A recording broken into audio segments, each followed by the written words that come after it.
பின்னாடி சொருகிறத வந்து மேக்சிமம் வாங்காதீங்க. சரி வாங்கியாச்சு. இதுல என்ன கம்ப்ளைண்ட் அப்படின்னு சொல்லி பார்த்தோம்னா பட் பட் அப்படின்னு வெடிக்குது அப்படிங்கிறாங்க. ஸோ அதுக்கான ரீசன்ஸ் என்ன அப்படின்னு சொல்லி பார்த்தோம்னா அந்த பர்னர்ல வந்து சைட்ல வந்து கேப் வரும். ஸோ இந்த கேப் தான் வந்து அந்த பட் பட்டுன்னு வெடிக்கிறதுக்கு காரணம். ஸோ இதில் பார்த்தோம்னா ஸோ இந்த இடத்துல இவ்வளோ கேப் இருக்கு. ஸோ இது வந்து பர்னரு. உங்க வீட்டு பர்னர்ல வந்து இப்படி சைட்ல கேப் இருந்துச்சுன்னா பட்டுன்னு வெடிக்கும். ஏன்னா இந்த நெருப்பு வந்து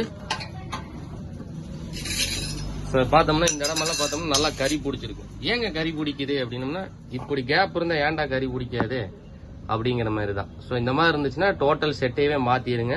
இதெல்லாம் வந்து அப்பதான் ஒர்த்து.